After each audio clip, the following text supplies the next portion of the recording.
హల్లెలూయా యేసు ప్రభున్ ఎల్లరు స్తుతించుడి వల్లభుని చర్యలను తిలకించి స్తుతించుడి. Praise the lord. దేవునికి స్తోత్రము కలుగునగాక.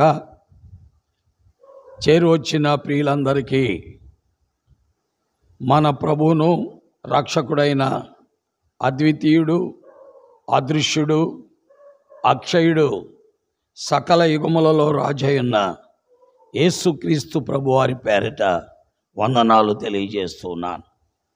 దేవుని వాక్యములో సామెతల గ్రంథము 4వ అధ్యాయం 23, 24 వచనాలు చదువుతున్నాను. నీ హృదయము నుండి జీవధారలు బయలుదేరును. కాబట్టి అన్నిటికంటే ముఖ్యముగా నీ హృదయమును భద్రముగా కాపాడుకొనుము.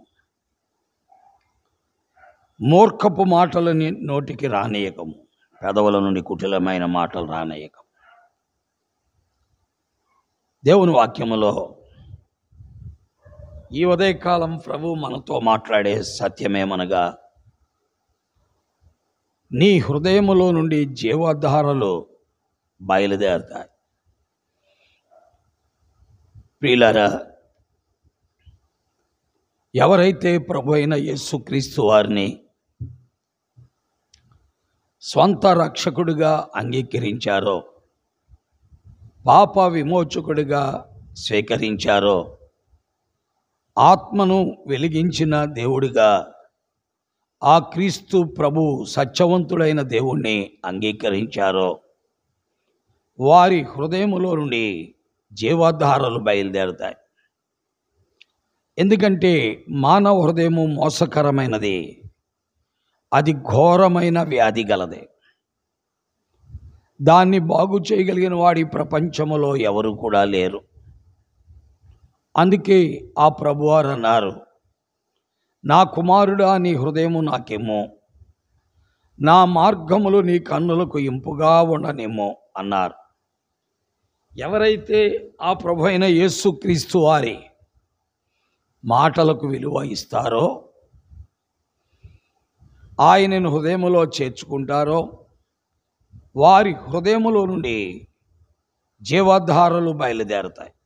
కాబట్టి యేసుక్రీస్తు ప్రభువారిని చేర్చుకున్నవారు, యేసుక్రీస్తు ప్రభువారిని అంగీకరించిన వారు, యేసుక్రీస్తు ప్రభువారితో సహవాసం కలిగిన వారు, వారి జీవితంలో అన్నిటికంటే ముఖ్యముగా హృదయాన్ని భద్రంగా కాపాడుకోవాలి. మనం బంగారాన్ని భద్రంగా కాపాడుకుంటాం, వెండిని భద్రంగా కాపాడుకుంటాం, డబ్బు విలువైన వస్తువులు భద్రంగా కాపాడుకుంటాం. కానీ ప్రభు అయిన దేవుని యొక్క మాటలు కొరకు మన హృదయాన్ని జాగ్రత్తగా కాపాడుకోలేం. అందువల్లే ఏం జరుగుతుంది? ఎవరైతే తమ హృదయాన్ని భద్రముగా కాపాడుకోరో, వారి హృదయములో నుండి అనగా నోటిలో నుండి మూర్ఖపు మాటలు వస్తాయి, పెదవుల నుండి కుటిలమైన మాటలు వస్తాయి. హృదయాన్ని భద్రంగా కాపాడుకునేవాడు మూర్ఖపు మాటలు మాట్లాడు, కుటిలమైన మాటలు కూడా మాట్లాడు. కాబట్టి ఈ రోజున విశ్వాసులమైన మనం మూర్ఖపు మాటలు, కుటిలమైన మాటలు మాట్లాడుతుంటే మన హృదయం ఎక్కడో దెబ్బతింటుంది. అది భద్రంగా లేదు, చెడిపోయింది, పాడయ్యింది. దాన్ని మరలా క్రీస్తు రక్తముతో కడుక్కొని శుద్ధి చేసుకోవాలి. అప్పుడు మన హృదయములో నుండి జీవధారలు బయలు వెళతాయి.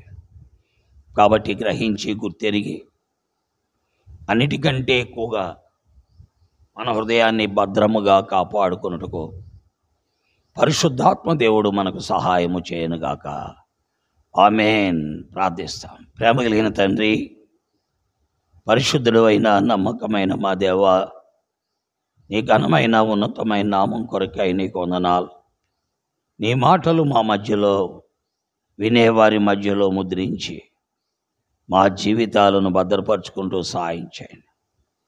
మూర్ఖపు హృదయము, మోసకరమైన హృదయము, చెడు హృదయము కలిగిన మానవ జీవితాన్ని బాగు చేసి ఆ హృదయము నుండి జీవధారాలను రప్పించగలిగిన వారు మీరొక్కరే. అందుకే ఆ హృదయాన్ని అన్నిటికంటే భద్రముగా కాపాడుకోమన్నారు. అలాగూ చేయుటకు సహాయము చేయమని, వినేవారికి ఆశీర్వాదం కలుగు చేయమని యేసు నామములో ప్రార్థిస్తున్నాను తండ్రి, ఆమేన్. ప్రైజులాడండి. అందరికీ వందనాలు. ప్రభు మిమ్మల్ని దీవించుగాక. చంద్రులారాయిలా దేవుని స్తుతించుడి, హృదయమును వెలిగించిన యేసుని స్తుతించుడి.